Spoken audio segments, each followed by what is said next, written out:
시간이 되었으므로 2021년 10월 24일 창조절 8번째 주일 예배를 하나님 앞에 예배하시겠습니다.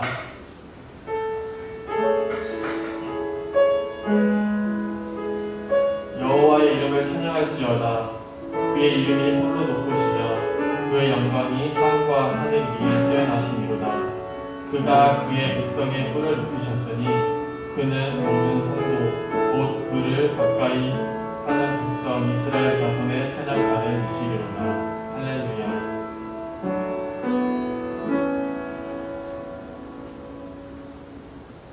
선한 목자이신 주님, 지혜와 권능으로 지난 한 주간 저희들을 인도해 주신 은혜에 감사를 드립니다. 지쳐 넘어질 때 주의 지팡이로 건져주셨으며 악한 짐승에게 쫓길 때 주의 막대기로 지켜주셨나이다. 위기의 순간마다 어려운 고비마다 하나님의 도우심으로 여기까지 왔습니다. 오늘 거룩한 주일을 맞이하여 저희들이 다시 한번 하나님의 인도하심을 받으며 쉴만한 물가와 푸른 초장으로 안식을 누리기를 원합니다. 이 예배를 기쁘게 받으시고 충만한 은혜를 내려주셔서 우리 잔이 넘치게 하여 주옵소서. 예수님의 이름으로 기원하옵나이다. 함께 찬송가 3장 찬송하시겠습니다.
여호와여 주의 백성에게 베푸시는 은혜로 나를 기억하시며 주의 구원으로 나를 돌보사 내가 주의 택하신 자가 형통함을 보고 주의 나라의 기쁨을 나도 가지게 하사 주의 유산을 자랑하게 하소서. 우리가 우리의 조상들처럼 범죄하여 사악을 하며 악을 지었나이다. 우리의 조상들이 애굽에 있을 때 주의 기이한 일들을 깨닫지 못하며 주의 크신 인자를 기억하지 아니하고 바다 곧 홍해에서 변호하였나이다. 그러나 여호와께서는 자기의 이름을 위하여 그들을 구원하셨으니 그의 큰 권능을 만인이 알게 하려 하시니라. 이에 홍해를 꾸짖으시니 곧 마르니 그들이 인도하여 바다 건너가기를 마치 광야를 지나가 받게 하사 그들을 논의와 여자의 곳에서 구원하시며 무거운 주에서 구원하셨고 그들의 대적들은 물로 덮으심에 그들 중에서 하나도 살아남지 못하였도다. 이에 그들이 그의 말씀을 믿고 그를 찬양하는 은혜를 돌렸다가 아멘. 함께 주보 3면에 있는 고백의 기도를 하시겠습니다.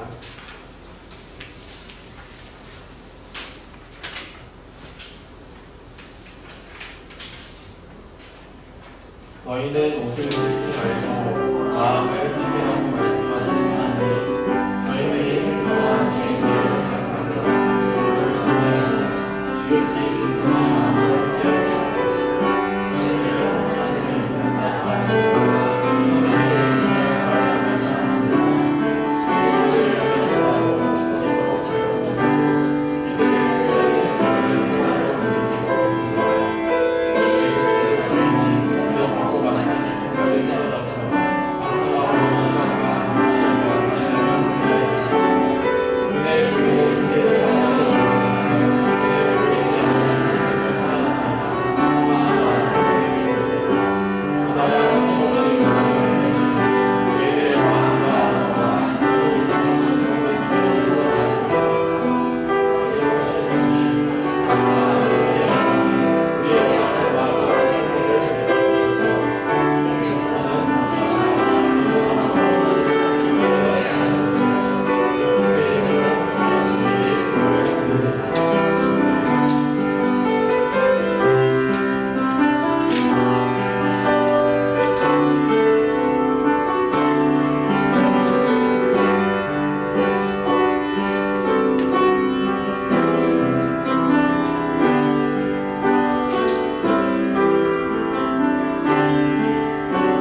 나는 전능하신 아버지 하나님 천주신 줄 믿습니다.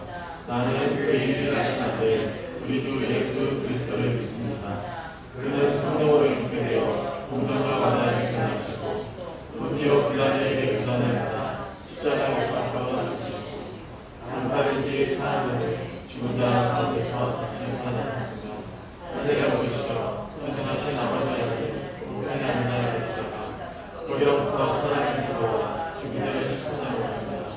나는 성령을 믿으며 거룩한 공교회와 성도의 교제와 죄를 용서받는 것과 몸의 부활과 영생을 믿습니다. 함께 찬송가 87장 찬송하시겠습니다. 찬송가 87장입니다. 아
함께 기도하시겠습니다. 존귀와 영광 받으시기 합당하신 하나님 아버지, 오늘도 거룩하고 복된 주일을 허락하여 주셔서 주님의 전에 모여 예배드리게 하심을 감사드립니다. 귀한 예배 가운데 영원하신 주님의 말씀으로 우리의 모든 것을 새롭게 하셔서 전심을 다하여 주님만을 경배하게 하시고 주님을 향한 심령으로 가득히 채워 예배드리게 하여 주시옵소서. 우리의 입술을 주장하여 주셔서 주님의 거룩한 백성으로 이끌어 주셔서 주님의 은혜로 날마다 사랑의 성품으로 변화되어 주님의 향기를 드러낼 수 있게 하여 주시옵소서. 지난 한 주간 동안 각자의 자리에서 주님이 주신 사명을 감당하며 살아왔습니다. 그러나 우리 속에 남아있는 죄악과 육신의 연약함으로 인하여 주님께서 주신 귀한 사명에 충실하지 못하고 우리의 짧은 지혜와 이약한 힘을 의지하려 했던 어리석음을 고백합니다. 그리고 주님의 뜻을 이루는 삶이 아니라 저희의 뜻을 이루려 애쓰는 삶이었음을 고백하오니 저희들을 용서하여 주시고 주님 앞에 온전한 모습으로 바로 설 수 있게 하여 주시옵소서. 거룩하신 주님, 오직 십자가에 달리신 예수님만을 바라보며 십자가의 보혈을 의지하오니 날마다 우리를 정결하게 하여 주시고 주님이 주신 사명을 온전히 감당할 수 있도록 인도하여 주시옵소서. 이 시간 우리의 영의 눈을 뜨게 하시고 귀를 열어주셔서 주님의 세미한 음성을 듣고 언제나 주님의 말씀에 순종하는 삶을 살게 하여 주시옵소서. 주님께 순종함으로 흠이 없게 하시고 주님 앞에 간구할 때마다 주님의 놀라우신 긍휼을 의지할 수 있도록 축복으로 이끌어 주시옵소서. 이 시간 말씀을 통하여 믿음이 온전히 자라나게 하시고 저희의 주변의 갈급한 영혼들이 주님 앞으로 돌아오는 역사가 넘치게 하시고 이 험한 세상에서 세상 사람들에게 복음을 전할 때에 강건한 믿음을 주시어 담대하게 복음을 전하게 하시고 어려운 일을 당할 때마다 주님의 십자가를 더욱 굳건히 붙잡아 흔들림이 없게 하여 주시옵소서. 선하시고 의로우신 주님, 오늘도 단 위에서 말씀을 전하시는 목사님을 보혈의 은혜로 채워주시고 증거되는 말씀으로 하나님의 은혜가 널리 선포되게 하셔서 주님의 구속의 은혜가 차고 넘치도록 이끌어 주시옵소서. 무엇보다 귀한 말씀을 통해 우리의 삶이 주님의 선한 일을 위하여 담대하게 실천할 수 있는 부스의 믿음으로 세워 주시옵소서. 우리와 늘 함께 하시는 예수님을 찬양합니다. 이 모든 말씀 살아계신 예수님의 이름으로 기도합니다.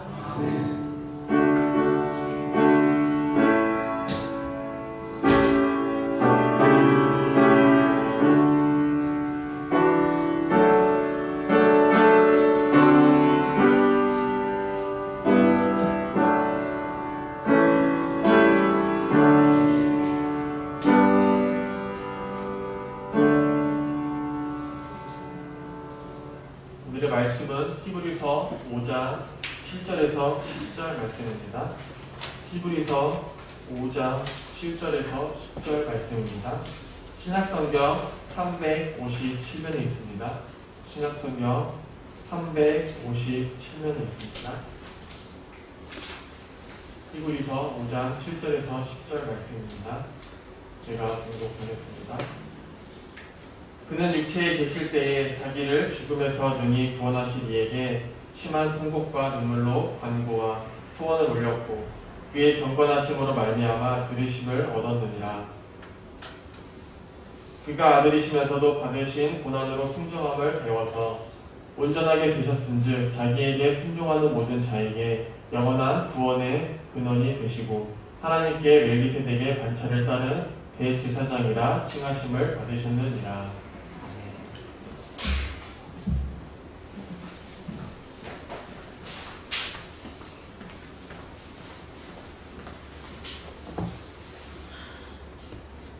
노자의 도덕경 제3장 첫 마디를 보면은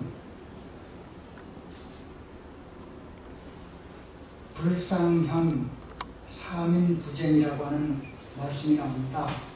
불상현, 현재를 떠받들지 말아야 사민부쟁, 백성으로 하여금 다투지 않게 하라는 뜻입니다. 다시 말하면은 현명한 사람을 높이 받들지 않으면 사람들이 다투지 않게 된다고 하는 뜻입니다. 화면에 떠 있죠. 불쌍한 사민 무죄, 현자를 받들지 말아야 백성으로 하여금 다투지 말게 하는 뜻입니다. 똑똑하고 유식하고 현명한 것을 높이 지켜세우는 사회가 바로 요즘의 경쟁 사회입니다. 세상은 잘난 사람을 보면 지나치게 떠받들어서 저마다 칭찬하는 자리에 서게 하고 결국 그 과정에서 다툼과 분쟁을 불러일으키게 됩니다. 사람이란 태어날 때부터 잘하는 것이 있으면 못하는 것도 있고 또 그 중간치 되는 사람도 있고 그래서 고루고루 강약이 하나가 되어서 조화를 이루며 사는 것이 당연한데 이걸 그냥 한쪽으로 몰아놓고 모두가 그 잘난 사람처럼 되려고 하는 게 문제가 있다는 것입니다. 예전에 김연아 선수가 올림픽 피겨 종목에서 금메달을 땄습니다. 그러면 김연아 그 선수가 현에 속한다고 볼 수 있어요. 그것까지는 좋은데 문제는 너나 없이 죄다 김연아가 1등한 이야기만 한다는 것입니다.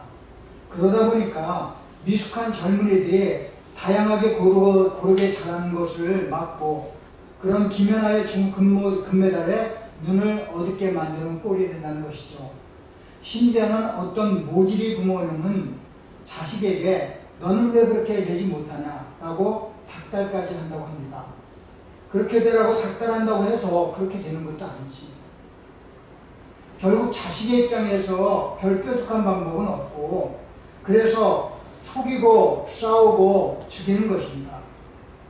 현의 반대편에 있는 것이 우라면은 현과 우가 서로 조화롭게 존재하는 것인데 그게 사실은 하나인데 그 중에 현 하나만 유독 지켜세우다 보니까 모두 현이 되기 위해서 혈안을 내고 그런다고 해서 모두가 현이 되지는 못하면서 세상은 갈수록 시끄러워져 간다는 것이죠. 노태우 대통령일 때에 국무총리가 이현재 씨였습니다. 제가 모시고 있던 목사님이 이러한 말을 했습니다. 태우라는 말이 뭐냐면 큰 어리석음이라는 말이에요. 현재, 현명한 재상이라는 뜻입니다. 그래서 이 목사님은 그런 얘기를 했어요. 큰 어리석음이 현명한 재상을 거느린다라고 말하면서 그러면서 이제 우가 현보다 높다라고 말을 했던 기억이 납니다. 여러분 세상은 현을 지켜세우고 우를 밀어냅니다. 그러나 분명한 것은 세상 하나님의 뜻은 우가 현보다 낫다는 거예요. 그리고 우를 통해서 현을 배운다 하는 것을 말씀합니다. 지난주에 제가 큰 대제사장 예수님에 대해서 말씀을 드렸어요. 그 예수님은 큰 대제사장입니다. 오늘은 큰 대제사장 예수님께서 이 땅에 계실 때에 어떤 일을 하셨는지에 대해서 말씀드리도록 하겠습니다. 예수님은 큰 대제사장으로서 이 땅에 계셨을 때에 4가지 일을 하셨는데 첫 번째 일이 바로 기도하신 것입니다. 우리 7절 말씀을 같이 읽겠습니다. 시작. 그는 객지에 계실 때에 자기를 죽음에서 능히 구원하신 이에게 심한 통곡과 눈물로 강과 서울을 흘렸고 그의 강건하심으로 말미암아 부르심을 얻었느니라. 주님은 어떤 여느 인간 대제사장과도 견딜 수 없는 완벽한 대제사장이었지만 우리의 연약함을 누구라도 동감하신 분이었습니다.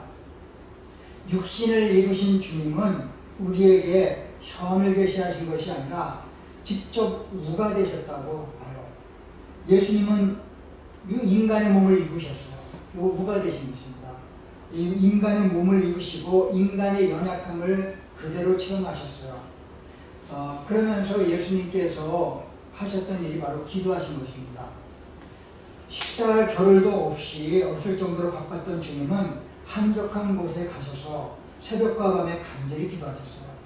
거기에서 심한 통곡과 눈물로 간구와 소음을 울렸어요.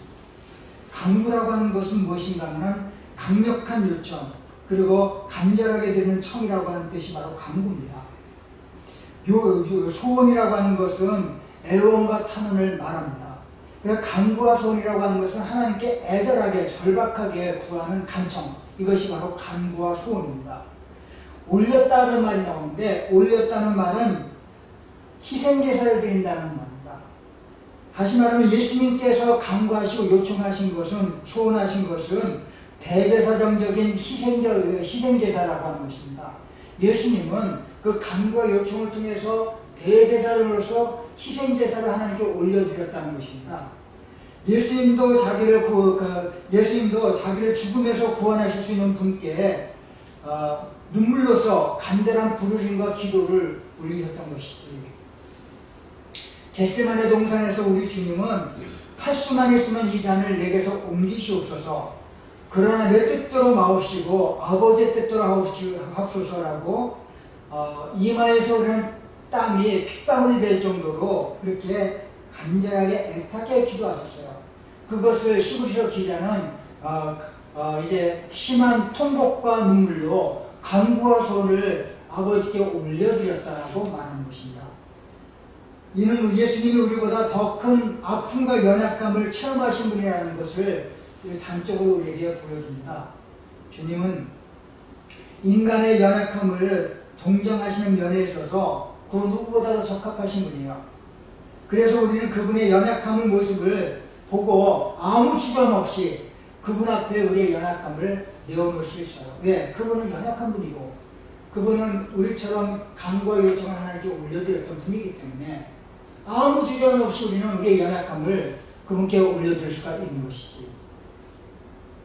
그런데 역사상 기도하지 않아도 되는 인물이 한 사람이 있다면 바로 예수님이십니다. 예수님께서 이렇게 간구와 요청을 드리셨다면 우리는 어떤 기도를 드려야 될지 다시 한번 생각해 봐야 돼요. 하나님은 예수님의 경건하심을 위하여 기도를 들으셨다고 했어요. 경건하심으로 말미암아 들으심을 이뤘다라고 말씀했어요.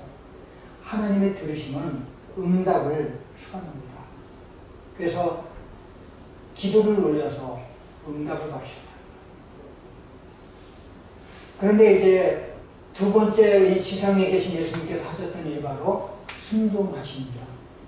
그 순종하심은 바로 고난으로 순종함을 배웠다고 말했습니다. 고난을 통한 순종입니다. 우리 8절 말씀을 같이 읽겠어요. 시작. 그가 받으시면서도 받으신 고난으로 순종함을 배워서 예수님은 자기를 죽음에서 구원하실 이에게 죽기까지 순종하셨어요. 그렇기 때문에 예수님은 우리가 고난당하고 있다는 사실에 누구보다도 공감하시고 우리가 고난과 어려움을 통해서 온전해지는 길을 누구보다 잘 하시는 분이 우리 주님이십니다. 여러분, 시편에 보면은 고난을 유익이라고 했습니다. 시편 기자는 고난은 유익이라고 말했어요. 그런데 왜 그럴까? 고난을 통해서 교만이 낮아지고 자존심이 꺾어지죠. 고난을 통해서 순종을 배우게 됩니다. 그래서 예수님께서 우리에게 보여주셨던 것은 바로 고난을 통과한 후에 순종을 배웠다는 거예요. 예수님은 그 십자가라고 하는 순환과 고난을 통해서 거기에 그 하나님의 뜻에 순종하심으로 말미암아 우리를 하여금 온전한 영원한 구원에 이르게 하신 분이 우리 주님이신 것을 믿습니까? 그래서 세상에서는 일정한 자격을 얻기 위해서 많은 수고와 고통을 감내합니다. 배움과 훈련, 인내와 자기의 헌신 없이는 영광스러운 자격을 얻을 수가 없어요. 우리에게 이런 과정이 필요한 것은 우리가 약하고 부족한 존재이기 때문에요. 그래서 우리는 고난을 통과해야 사람이 되는 거예요. 성숙한 인격을 갖게 되는 거예요. 왜? 우리가 그것을 고난을 통과하지 않으면 자존심이 살고 교만이 살아서 다른 사람에게 상처를 주고 그리고 그 가는 곳마다 분열과 다툼이 일어날 수밖에 없어요. 형이라고 하는 것은 우리에게 교만을 가져오는 거예요. 그런데 우가 돼야 우를 통해서 고난을 알게 되고 그 고난을 배움으로 말미암아 순종을 하게 되고 그로 인해서 현을 얻게 되는 것. 이것이 바로 주님이 우리에게 보여주셨던 순종의 모험인 것입니다. 예수님은 원래부터 하나님의 아들이셨죠. 그런 분이 고난을 받으셨고 그 고난을 통해서 순종을 배우셨어요. 배우셨다고 하는 것은 바로 실습이나 경험을 통해서 배우는 것을 말합니다. 고난받으심이 배우심이라고 하는 것, 고난이 아픔 자체로 끝나지 않고 반드시 배움으로 연결되어서 그 고난을 통해서 우리는 우에서 현으로 나아가는 그런 방법을 배우게 된다는 거예요. 이재철 목사님이 쓴 글이 있습니다. 청년이여, 그대들이 절대 잊지 말아야 될 것은 심령이 뜨겁다는 것과 피가 뜨겁다는 것은 결코 동일한 말이 아니라는 것이다. 뜨거운 피가 뇌 속에 흐르면 사람은 흥분하게 되어 있고 반드시 판단을 그르치게 된다. 그러나 심령은 뜨거워질수록 머리를 냉철하게 만들기에 그때의 판단은 그르치지 않는다. 청년들의 특징은 피가 뜨겁다는 것이다. 그러므로 본래 뜨거운 피에 불을 지르려는 사람들을 경계해야 한다. 예전에 내가 외국인 회사에서 근무할 때에 나치의 일원으로 2차 대전에 참여했던 독일인이 있었다. 그가 속해있던 부대에서도 수많은 젊은이들이 현장에서 죽어갔다.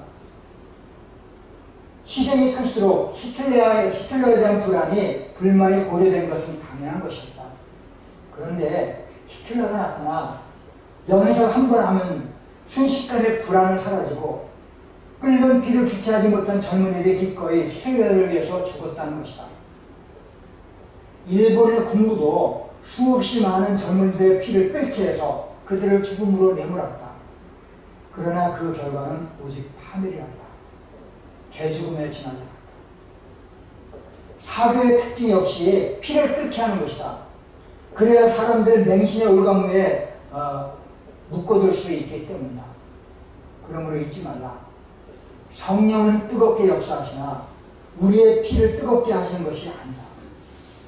사도 바울이 오직 예수 그리스도의 복음을 들고 그토록 핍박의 길을 중단 없이 걸어갈 수 있었던 것은 결코 뜨거운 피 때문이 아니었다.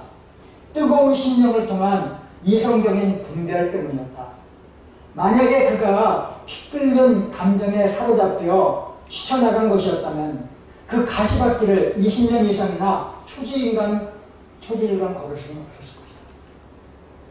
피 끓는 감정으로 수많은 점을 찍을 수는 있으나 그 점들을 서로 연결시킬 수는 없다. 참된 신앙이란 점이 아니라 선이며 그 선은 오직 뜨거운 심령에 바탕을 둔 이성적인 분별에 의해서만 중단 없이 그루어진다. 예수님은 우리의 피를 뜨겁게 하시는 분이 아니라 우리의 심령을 뜨겁게 하시는 분이에요. 우리가 이 세상을 살아가면서 주님이 우리에게 보여주신 모범은 무엇인가 하면 고난을 통한 순종을 배우는 거예요. 그래서 영원한 구원으로 나아가게 만든 거예요. 그래서 우리는 우리가 이 험한 세상에서 우리와 함께 우리의 처지를 함께 나누신 대제사장이 되기 위해서 고난받으신 예수님, 고난을 통과한 그분의 순종과 희생이 우리 자신의 존귀와 영광을 위함이 아니라 인류 구원을 위한 하나님의 뜻을 위함인 것임을 알기 바랍니다. 그래서 그분의 순종하신 것 우리를 배워나가야 거예요. 세 번째 그 지상에 있던 예수님께서 하셨던 일이 무엇인가 하면 바로 온전하게 되셨다는 것입니다.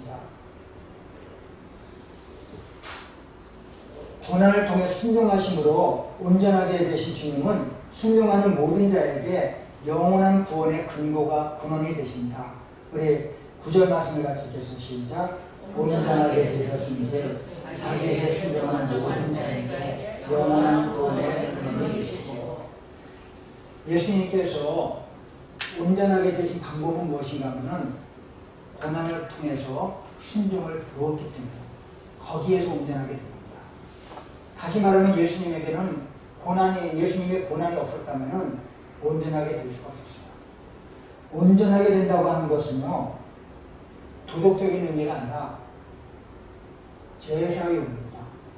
다시 말하면 사람이 온전하게 되는 것은 도덕적으로 무엇이 옳고 무엇이 그른다고 하는 것에서 온전하게 되는 것이 아니라 사람의 행위로 윤리도덕으로 온전하게 되는 것이 아니라 하나님께 드려짐으로 온전하게, 그것이 바로 온전하게 되었습니다. 예수님께서는 고난을 통해서 순종함을 배워서 자신을 드림으로 말미암아 온전하게 되십니다. 그것이 바로 제사적인 용어이고요. 그리고 하나님께 나아갈 수 있는 완전한 제사장 자격을 구비하게 되었다고 하는 것입니다. 주님은 인간의 고난을 똑같이 겪으시면서 하나님을 향한 온전한 순종을 보여주셨고, 그 순종의 온전함은 하나님께 인정을 받기에 적합한 조건을 갖췄어요. 온전히 순종함을 말미암아 하나님을 보실 때에 하나님은 그의 기도를 들으시고 그의 순종을 받으시고 그를 온전하게 하셨습니다. 그리고 그분을 하여금 영원한 대제사장의 자격을 가르치게 만들어 주신 것을 믿습니까? 이 땅의 제사장들이 백성의 죄를 사하는 역할을 감당했던 것처럼 대제사장 예수님은 그분께 순종하는 모든 사람들에게 영원한 구원의 근원이 되신다고 했어요. 누구에게? 순종하는 모든 자에게. 다시 말하면 우리가 영원한 구원을 받기 위해서는 주님처럼 순종해야 된다는 거예요. 주님처럼 고난을 통해서 순종할 때에 우리는 영원한 구원을 받게 된다는 것입니다. 유명한 그 말이 있죠. 노 크로스 노 크라운이라는 말이 있어요. 노 크로스, 십자가 없이는 노 크라운, 영광입니다. 이거는 유명한 명제입니다. 그런데 예수님께서 우리에게 보여주셨던 것이 바로 노 크로스, 노 크라운. 고난을 통한 순종이 영원한 영광에 이르게 한다고. 그런데 그런 그 고난을 통해서 순종을 배우는 사람이 바로 영원한 구원을 받게 된다고. 그 영원한 구원의 근원이 바로 예수님이시라고. 사랑하는 여러분, 우리가 편하게 예수 믿어서 구원받는 것이 아니에요. 이 좁은 이 길, 진리의 길을 주님 가신 그 옛길이에요. 우리가 힘이 들고 어려도 따라가는 것이 바로 순종입니다. 그 순종을 통해서 우리는 영원한 구원의 근원이 되신 그분을 뒤를 따라가면 말미암아 우리가 그분을 본받아서 영원한 구원을 받게 될 줄 믿습니까? 그래서 주님이 우리에게 보여주신 세 번째 모습은 바로 완전하게 되셔서 영원한 구원의 근원이 되셨고 순종하는 모든 자에게 영원한 구원을 선물로 주시다. 우리가 영원한 구원을 받기 원합니까? 그렇다면 예수님이 걸어가신 그 길을 우리가 따라가야 돼요. 그 길이 뭘까요? 고난을 통한 순종을 배웁니다. 그때에 우리는 주님으로부터 영원한 구원을 받게 될지 믿습니까? 예수님께서 큰 대제사장으로서 하셨던 마지막 네 번째 사역이 무엇이었는가 하면 그분은 이제 영원한 대제사장이 되었다는 것입니다. 그것을 멜기세덱의 반차를 쫓는 대제사장의 영예를 얻었다는 것입니다. 자, 이제 10절 말씀을 같이 읽겠어요. 시작. 하나님이 멜기세덱의 반차를 받은 대제사장이 칭함을 받으셨습니다. 자, 하나님께 멜기세덱의 반차를 쫓는 대제사장이라 칭함을 받았다고 했습니다. 모든 시험을 통과하고 완전하게 되신 예수님은 아론보다 큰 멜기세덱의 계열을 따르는 대제사장으로 임명되셨어요. 칭하심을 받았다는 것은 임명되셨다는 거예요. 부르심을 받았다는 거예요. 자, 여러분들도 칭함을 받은 것이 있어요. 여러분들, 하나님께서 여러분들을 뭐라고 칭하셨는지 아십니까? 성도라고 칭하셨어요. 성도는 거룩한 자. 여러분, 우리는 거룩한 자가 아니에요. 우리는 지금도 죄를 범하고 있어요. 그런데 하나님께서 우리를 성도라 부르셨어요. 성도, 거룩함의 이름으로. 우리는 성도입니다. 이것은 누구도 부정할 수 없는 하나님이 우리를 부르신 그 칭호입니다. 그런데 하나님께서는 예수님, 온전함을 이루신 예수님에게, 영원한 구원의 근원이 되신 예수님에게 뭐라고 부르셨어요? 멜기세덱의 관찰을 따르는 영원한 대제사장이라고 부르셨어요. 아론 계열에 한계가 있는 인간 대제사장이 아니라 멜기세덱 계열의 영원한 대제사장이 되셨다는 것입니다. 그분은 우리에게 영원한 대제사장이 되어서 당신의 뒤를 따라온 우리들을 구원의 방면으로 세워주시고 영원한 구원의 근원이 되셔서 우리로 하여금 그분의 뒤를 따를 때에 구원의 역사, 영원한 하나님의 나라를 우리에게 선물로 주신 것을 믿습니까? 자, 이제 하나님께서 우리를 성도로 불러주셨을 뿐만 아니라 또 한 가지 칭호를 주셨어요. 그것이 무엇인가 하면 하나님의 자녀라고 하는 거예요. 영접하는 자, 곧 그 이름을 믿는 자에게는 하나님의 자녀가 되는 권세를 주십니다. 자, 우리는 하나님의 자녀입니다. 우리는 하나님의 자녀인 것은 이제 예수를 믿는 그 순간부터 이루어진 하나님께 우리를 자녀로 불러주십니다. 그것은 양보할 수 없는 거예요. 오래전 대만의 한 고산지대 원주민들에게는 뿌리 깊은 풍습이 한 가지 있었습니다. 다른 부족의 목을 잘라 제사를 드리는 것이었어요. 선교사들은 대만 땅에 들어가서 이것을 보고 깜짝 놀랐습니다. 그리고 그 악습을 철폐하려고 온갖 애를 썼지만은 허사였어요. 마침 그 지역에서 존경을 받는 지도자로 오봉 선생이라고 하는 분이 계셨습니다. 중국어로 막 우팡이라고 합니다.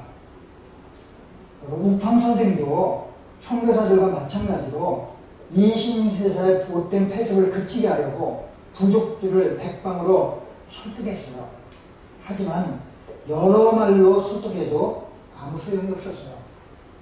그렇게 시간이 흘러서 인신제사를 지내는 날이 하루 앞으로 다가왔습니다. 오봉 선생은 인류의 죄를 대속하기 위해서 신이 십자가에 달려 돌아가신 예수 그리스도의 뒤를 따르는 제자로서 깊은 범민에 빠졌어요. 자기 부족의 사람의 목숨을 해치며 우상에게 복을 비는 악습은 반드시 멈춰야 했어요. 하지만 자신에게는 자기 부족들을 설득할 힘이 없었어요. 다음날 또 무고한 한 사람이 소중한 목숨을 빼앗기고 부족과 부족 간의 갈등과 복수가 또다시 증폭되어 갈 것을 생각하고 하니까 견딜 수가 없었어요. 그는 밤에 잠잠히 하나님께 무릎을 꿇었습니다. 주님, 우리 부족의 악한 풍습이 멈추게 되기를 바랍니다. 하나님께서 친히 전능하신 능력으로 더 이상 인신제사를 드리지 못하게 역사하여 주옵소서. 눈물 뿌려 간절히 기도하는데 속에서 소리가 들렸어요. 네가 제물이 되어주라. 그래야 끝난다 하는 소리였어요. 오봉 선생은 성령의 감동함을 받아서 자기 부족들을 위해서 목숨을 바칠 것을 결단합니다. 그는 제사를 준비하는 동족을 찾아갔어요. 그리고는 제물로 삼을 사람을 택할 방법을 제안했어요. 내가 알고 있기로는 내일 새벽 이 산길로 한 사람이 지나갈 것이요. 그는 붉은 모자를 쓰고 맨발로 걸을 것이요. 그를 잡아 그 목을 쳐서 제사를 드리시오. 이튿날 제사를 준비하는 사람들은 시간이 되어서 길목을 지켰어요. 과연 붉은 모자를 쓰고 맨발로 걸어가는 사람이 있었어요. 그 전에 이른 새벽에 그 사람을 잡아서 목을 쳤어요. 잘려나간 목을 제단에 올리려고 그 붉은 모자를 벗긴 후에야 그 전에 비로소 그 재물의 주인이 누구인지를 알게 되었어요. 오봉 선생님이었습니다. 저들은 통곡했어요. 자기들이 존경하던 선생을 자신의 손으로 죽였기 때문입니다. 그 길로 그 악습의 폐지가 되었어요. 오봉 선생의 희생이 자기 부족의 마음을 돌려놓았던 것입니다. 고산지대의 산족들 가운데서 서로 다른 부족의 희생으로 자기 부족이 복을 얻으려는 악순환의 고리가 이로 인해서 끊겼습니다. 대만의 그리스도인들은 오봉 선생의 그 위대한 순교 정신을 가르쳐 드리면서 기념관을 세우고 그를 회상하고 있다고 합니다. 오공 선생의 희생은 대만 산족들의 마음을 감동해서 생명을 존중하고 부족 사이의 평화를 이루었던 것이죠. 사랑하는 성도 여러분, 예수님은 큰 대제사입니다. 예수님께서 이 땅에 육체로 입고 오셔서 육체에 계실 때에 하셨던 4가지 일이 있어요. 그것이 첫째는 기도하는 것이죠. 두 번째로는 순종하는 것입니다. 세 번째로는 온전하게 되신 것입니다. 네 번째로는 영원한 대제사장이 되신 거예요. 그런데 앞에 2가지가 없으면 뒤에 2가지가 없어요. 다시 말하면은 육체로 계셨을 때에 심한 눈물과 통곡으로 기도와 간구, 기도와 소원을 올렸을 때에 그는 고난을 통해서 순종함을 배우게 된 것이고, 그로 인해서 그는 온전하게 되셔서 영원한 구원의 근원에 문을 열었습니다. 그리고 그분은 영원한 대제사장이 되신 것입니다. 앞에 2가지가 있어요. 뒤에 2가지가. 여러분, 우의 과정을 통과해야 선의 과정에 이룰 수가 있는 거예요. 그냥 막연히 현이 되는 것이에요. 내가 현이 되라고 닥달한다고 해서 그것이 되는 것이 아니에요. 그리고 우리는 우가 있어야만 이 세상은 돌아간다는 것을 알아야 돼요. 우리가 이 세상을 살면서 예수님께서 이 땅에 우리에게 보여주셨던 것은 바로 과정을 바르게 밟아 나가라고 하는 거예요. 그 과정을 바르게 밟아 나갈 때에 이 세상은 작은 하나님의 나라가 되고, 그 하나님의 나라를 통해서 하나님의 놀라운 역사가 우리 가운데 이루어진다고 하는 거예요. 우리는 영원한 구원의 소망을 갖고 있습니까? 구원의 소망을 갖기 위해서 우리들이 지금 우리에게 주어진 일들 속에서 우리는 날마다 기도해야 될 거예요. 날마다 기도해야 될 거예요. 예수님도 기도하셨는데 날마다 기도하고 우리의 삶 속에서 고난을 통한 순종을 배워서 온전함에 이르는 길을 우리는 알아야 될 거예요. 그리고 그 온전함에 이를 때에 그 영원한 대제사장 되신 예수님의 은혜와 축복과 은총을 깨달아서 그리스도인으로서 이 세상을 바르게 살아가게 되는 저와 여러분일 줄 믿습니다. 하나님 아버지 감사합니다. 큰 대제사장 예수님께서 이 땅에 오셔서 육신을 입고 종의 멍에를 입고 이 땅에 오셔서 심한 통곡과 눈물로 기도와 소원을 올리시고 고난을 통해서 순종함을 배워서 온전함에 이르기를 우리에게 보여주시면서 그를 통해서 영원한 구원의 문을 여셨고 영원한 대제사장이 되셔서 우리를 위해서 지금도 간구하시며 희생제사를 올리시는 대제사장으로 우리 앞에 계신 것을 믿습니다. 주님, 우리들도 주님 같은 길을 걸어갈 수 있도록 하여 주옵소서. 이 험한 세상에서 우리는 기도의 무릎을 꿇을 수 있도록 하여 주시고 고난을 통한 순종을 배워서 온전함에 이를 수 있는 그리스도인이 될 수 있도록 인도하여 주옵소서. 예수님의 이름으로 기도합니다. 아멘.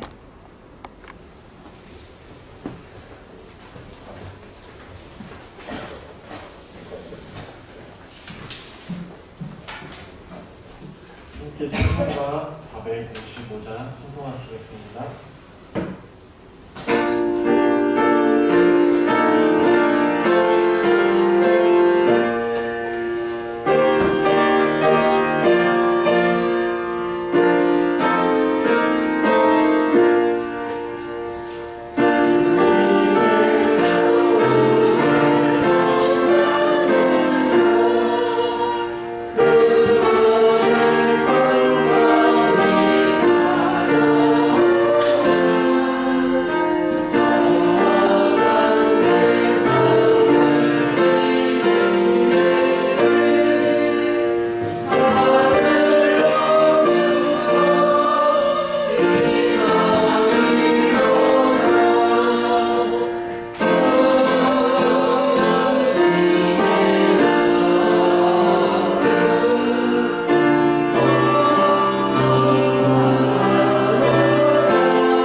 그리스도인이 되게 해주심을 감사합니다.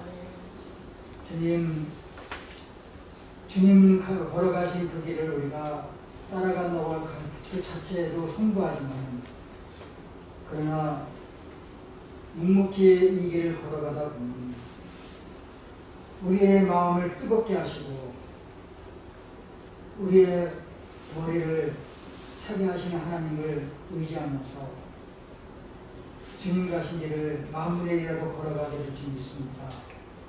주님 우리에게 순간순간 도움이 되시고 우리를 위해서 대신 간구하시는 주님이 우리 앞에 계시오니 우리가 그 힘을 의지해서 이 험한 세상을 믿음으로 승리하며 나가는 동명교회 모든 성도들에게 축복하여 주옵소서.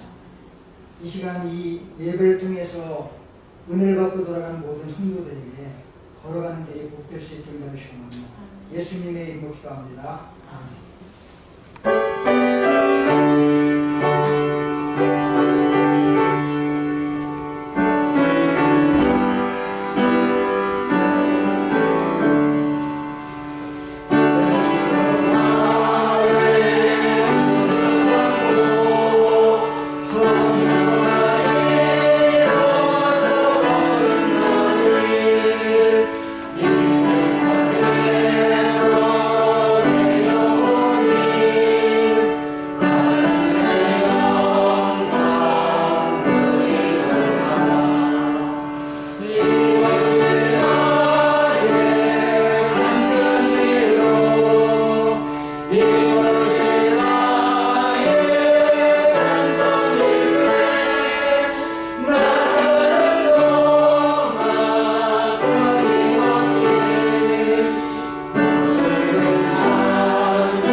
예수님은 우리의 큰 대제사장입니다. 그분이 이 땅에 육신을 입고 육신에 계실 때에 4가지 일을 하셨다고 했습니다. 먼저는 기도하셨다고 했습니다. 또한 고난을 통해 순종함을 배웠다고 했습니다. 그리고 온전하게 되셔서 영원한 기원의 문을 여셨고 멜기세덱의 만차를 쫓는 영원한 대제사장이 되셨다고 했습니다. 우리가 이 세상을 살아가면서 영광만 추구하면서 살아갈 때가 많습니다. 그러나 고난 없는 영광도 없고 십자가 없는 영생이 없습니다. 우리는 이 사실을 믿고 하루하루 주님이 우리에게 주시는 그 날 속에서 주님이 우리에게 원하시는 뜻을 이어나가며 늘 순종하는 우리 동명교회 성도들이 되시길 주님의 이름으로 기원합니다. 지금은 우리 주 예수 그리스도의 아버지 하나님의 극진하신 사랑하심과 성령님의 감화감동 교통인도 충만하십니다. 늘 주님의 길을 따라서 주님을 본받으며 살아가기로 결단한 사랑하는 성도들 모든 모으기 위해 우리들의 걸어가는 앞길 위해 이제로부터 영원히 함께 하시기를 간절히 축원하옵나이다. 아멘.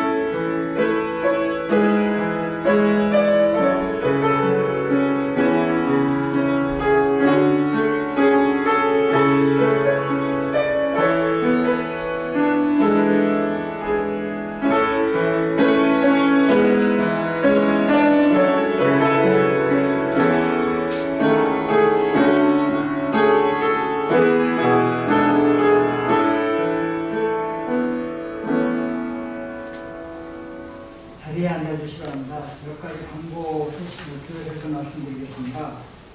주보에 사순절 8번째 주인데 참조절 6번째 주를 나왔는데 8번째 주입니다. 낮예배, 오늘 낮예배는 1부 예배는 예배위원만, 그리고 2부는 57구역이고 다음 주 31일 날은 68구역에 예배를 드립니다. 수요 예배는 이제 거리두기가 완화되고 위드 코로나가 가게 되면은 그때부터 수요 예배를 드리도록 하겠습니다. 새벽기도 설교 녹음은 계속 제공이 되는데 묵상을 이제 지금 하고 있습니다.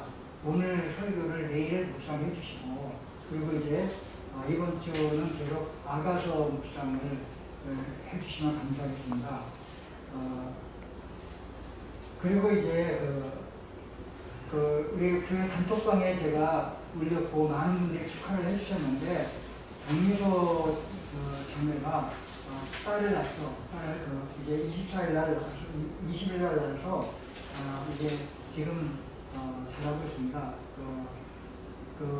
제왕절개 수술을 받아서 이제 산모도 이제 퇴원이 좀 늦지만은 그래도 아마 금방 퇴원할 거예요. 건강을 위해서 이제 신생아와 이제 산모의 건강을 위해서 많이 기도해 주시기 바랍니다. 한 주간 동안 기도를 해 주시기 바랍니다.